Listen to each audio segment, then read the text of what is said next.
Welcome to the OK, Let's Learn podcast. This is two podcasts in one where we dive into books and stories that we read together, and another one where we just dive into tons of different topics and people.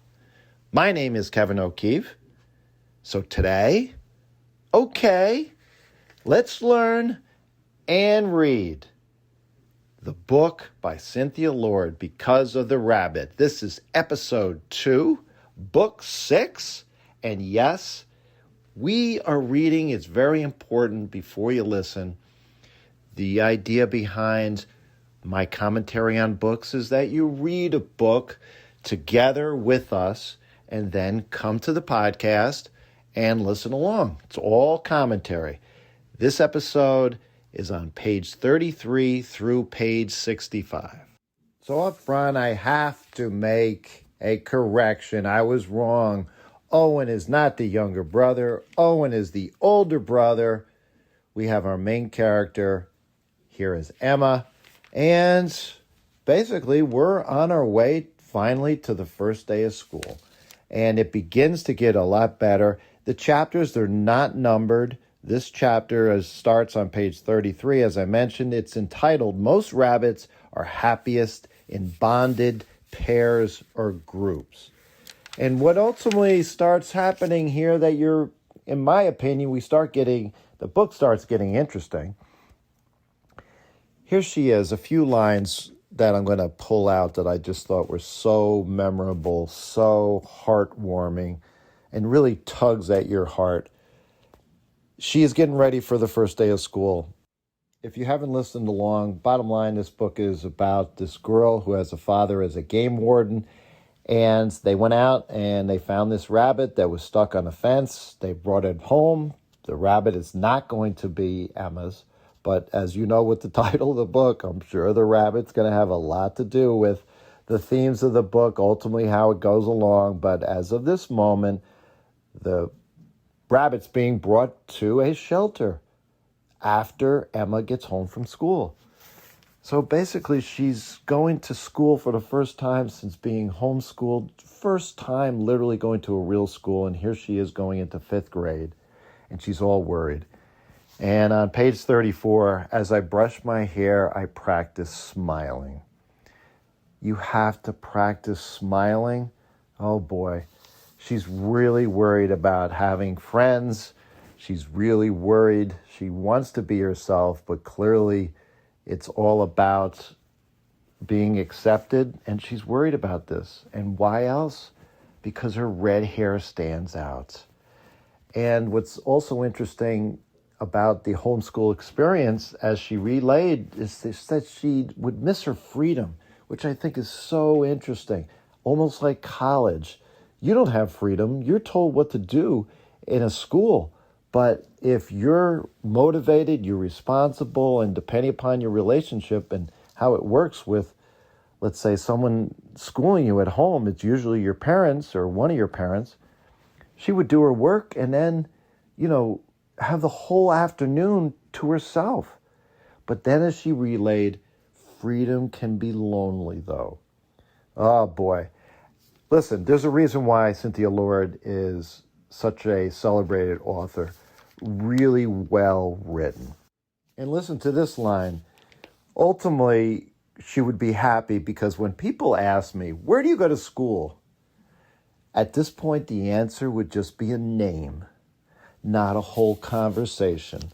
Again, I love great writing, and the best is simple, but just think about how much information is packed into those few words. And it's so true. You stand out if you're homeschooled, obviously depending upon the community, where you live. Not many people are homeschooled. Then she talks about these rocks that they ultimately wanted to buy at a gift store when they went on a field trip. And they decided, brother decided, no, every time we go somewhere to have a memory, let's bring a rock back and let's then decorate it with a saying. One word on the front, another word on the back. And sometimes it would just be one word, but on page 36, she talks about some of these rocks that she has. Discover, imagine, courage, kindness, good luck, keep going, wish, you got this. So ultimately, she puts one of these rocks in her pocket, trying to get through the day. And the brother, although well-meaning, he ends up giving her all these different pieces of advice, and she's just like, I can't deal with this all at once. I wasn't thinking of all this, but some of his advice is so on the mark. The beginning is hardest, right? Which is so true. Pick your first friends carefully. Again, so true. You end up sometimes, depending upon your classes, your friends, my best friend, still to this day, and I'm 63, was because we were all in the same classes in 7th grade. I had known my friend prior to that, but ultimately, that's who you end up becoming close with, the people that you spend all your time with. So sometimes those friends are not really good friends. So pick them wisely. Now, I will say this on the bottom of page 40, as she's walking down the driveway to get on the bus, I must admit, maybe it's just me, but too often writers start to try to impress the reader of what great writers they are. And in this case, what I loathe so much is unnecessary descriptive language where you're getting too much into the character's head. I mean, she's walking down the driveway, and this is what the author writes. I won't read it verbatim, but I'll just start. In our yard, our apple tree was loaded with apples. Some were already dropped in a pile around the trunk. A few sunflowers were still peeking over the deer fence in the garden. Oh, you've got to be kidding me. And this goes on for half a page. This is not what a kid is thinking about as he's walking down the driveway, nervous, getting onto the bus. Oh, this is so wonderful in the environment around me. No. And again, it's over the top. I really wanted to throw the book across the room. I wanted to ditch it in that moment, but I kept going. And then on the next page, page 42, as she's on the bus, the bus was noisy and bumpy, right? And then the author goes into the grass on the roadside looked tired, long and wheat-colored, spotted with blue coneflowers, orange Indian paintbrushes, white... Again, I'm sorry. You've got to be kidding me. This goes on for half a page. And I seriously, as I'm reading this aloud to the kids, I said it to them. Again, this is my opinion, but when you're reading, you've got to interact with the story in terms of positive commentary. Yes, I like this. Pick out what you like because reading is writing and vice versa. And pick out what you don't like. To have specific descriptive moments, yes, fine, a sentence or two. But when you're going overboard, it's clear that, you know what? I'm sorry. You've already impressed me. You're a good writer. Don't go over the top. Thankfully, in that moment, all of a sudden, there's dialogue. Is that your real hair? So sure enough, what ends up happening is as she's on the bus, she ends up getting almost laughed at by little kids in terms of asking about the hair. And they're saying, oh, wow, your hair, it's orange and it's like orange juice. And maybe we could put a straw in your hair. Oh, boy. So not getting off to a good start in terms of this idea about kids being mean. And I liked what the author did here. But again, some criticism. We are about to get off the bus, and now she veers off. The author digresses and starts talking about Dad and AT hikers out on the trail and picking up these hitchhikers. And ultimately, again, I'm not interested. Get me to the school. And on top of this, again, I get it. The mind is wandering. The mind is trying to get off of what is about to happen.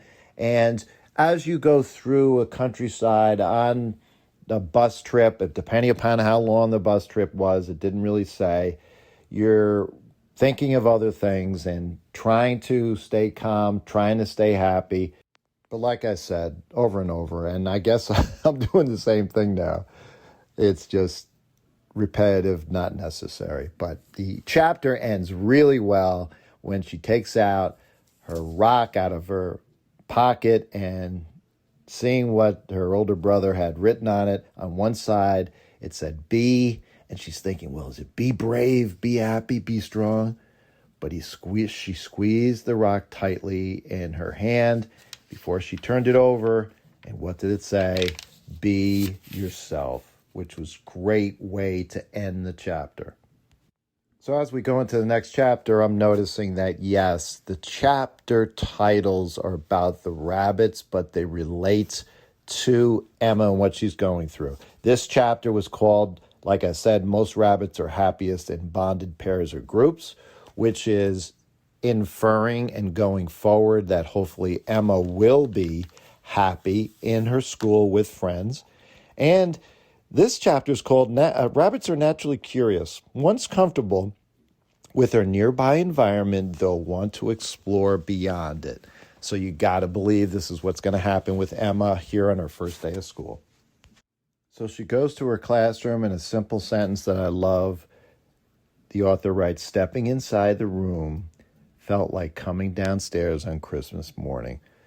Again, hopefully you feel like this in terms of going to school on your first day. It's nerve-wracking, no doubt, but hopefully the joy of school is there. Too often in past generations, my parents' generation, my father loves to learn and has always loved to learn, but he despised school so much. The environment of school today, I have to say this in case you don't feel this way, is so welcoming, so loving, so wonderful.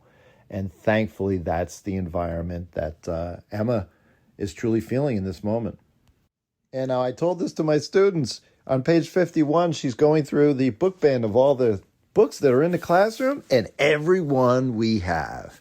Right there in front, Diary of a Wimpy Kid, Smile, the one and only Ivan, up on the shelf here in our classroom, but it's there. And yes, of course, because of Winn-Dixie. Shout out to the original Because Of books. Because of the Rabbit. You're not going to have this book if there wasn't a Because Of Winn-Dixie. And listen to this. On the same page, when I read this out loud, I just stopped and I looked at the students again so they would understand the impact of simple words. And what could you write as the author? I've always encouraged this. I've always talked to my students about this. Why read someone else's writing when you could have others read your writing? You be the author. You write great stories. And what did the author write here? One word. So there was a ball in the classroom and it said Hutton kickball. Ms. Hutton is the teacher. And the author writes, this is what Emma's thinking. I'd heard of kickball, but I never played it before. I heard of kickball. You're going to be going into 5th grade. One of the games everyone knows in elementary school is kickball, and she doesn't know what kickball is. Oh boy, that was so simple, putting something like that down, but so powerful. So she finds her desk, and the desks were pushed together in groups of 4. Like a lot of us know, I've never had this as part of my classroom. I never liked it. But nevertheless, they're in a square, right? And listen to this, she's practicing. She reads the names, Jack, Leah, Iris. And the author writes, I practiced their names in my head. Jack, Leah, Iris. Jack, Leah, Iris.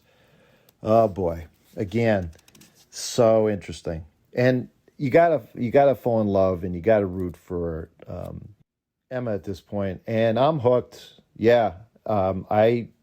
I blatantly came out and I told you what I didn't like about the book, but I'm hooked here. And again, more nervous energy and so simple. We've all gone through this. So the author writes that Emma opened her backpack and pretended to be busy while the other kids were milling around. She pretended to be busy. Oh, we've all been in that moments where we're nervous, we're new, we just don't know what to do. So she's pretending to be busy. Oh, perfect. So they get to know each other. They play a get to know each other game, two truths and a lie.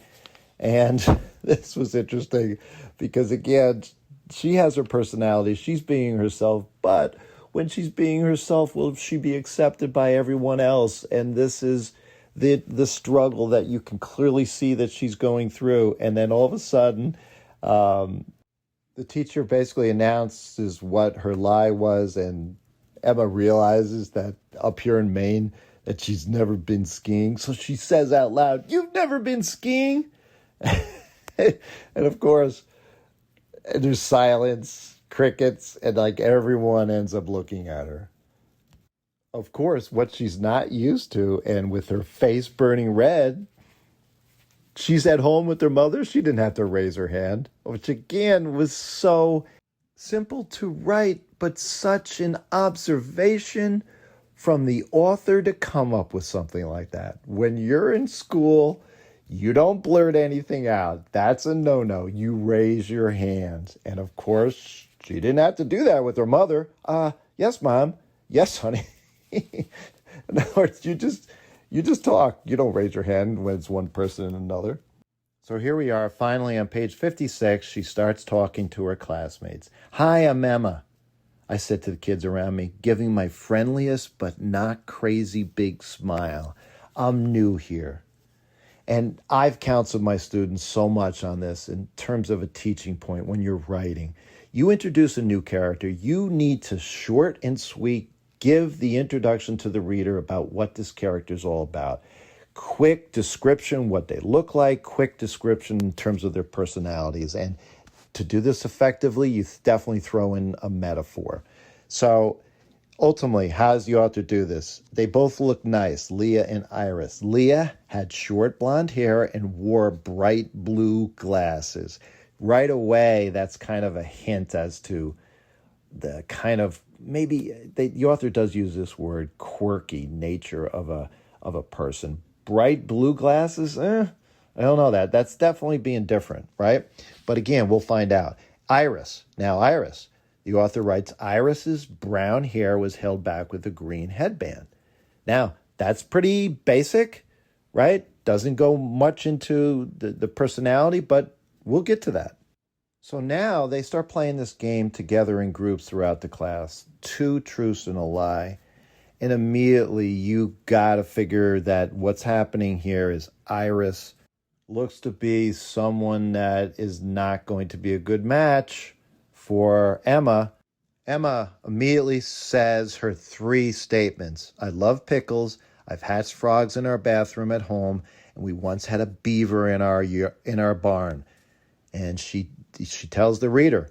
She doesn't tell her classmates, but she tells the reader that her lie is "I love pickles." And what, of course, does Iris blurt out as to what the lie is? "Beaver, definitely. That's just weird." You clearly feel for Emma in that moment because apparently her truth is weird and frogs in the bathroom is disgusting. Oh boy. So here we go, right? So what does she do when the time comes to say what is the lie? She lies about the lie. She says the frog was the lie. "I knew it," Iris said. "No one would keep slimy frog eggs in their bathroom." What does Jack say? "I would." So immediately you know the dynamic going forward. It's just very interesting. And by the way, I don't think I mentioned it before, but she commented on Jack. Apparently, she's got the idea that Jack has special needs. And I'm thinking in the moment also because it's always good to know the background of the author. In previous books, they were very popular. I mentioned before, Cynthia Lord's famous book, Rules, is all about an autistic child. So this could be interesting going forward in terms of how Jack ends up working well with Emma. You have to believe that. So as our podcast wraps up now, as the chapter ends up, we're on page 65, and here's what ends up happening. The teacher basically says that they're going to do a presentation in front of the whole class, each group, in terms of their lie and their truths. What happens? Iris leans in and basically dictates how they're going to do the presentation together. And here it is. You're talking about the personality of Emma coming through. She said, wait a minute. She's thinking to herself, what? It was decided this is what we're going to do? I haven't even said anything yet. And she says to herself, I think this is going to be tough to work with Jack. But she's saying, I can't say that out loud. I didn't want to hurt his feelings and certainly make Iris and Leah mad. Oh boy, here she is, tension convention, working already, first moment in school, and she's got some issues. And as they wrap up, she does speak up finally. Last words of the chapter, really ends well. So I nodded. Sounds good. I lied. Friends, this is a great book. I'm happy. I'm glad you're with me on this journey. Thanks for listening along. Our next episode, in terms of reading ahead so you can come back to our next episode for this book, we're going to be reading again. It's probably for each episode 30 to 40 pages. So for the next episode, read ahead from page 66 through page 102, which is the end of that particular chapter. So until next time, reach out to me at kevmok21@gmail.com. We also have a Facebook group called OK Let's Learn. That's in the podcast description here in this episode. And comments, feedback, if you could post a nice review, 5-star rating would be fantastic. So until next time, have fun and keep learning.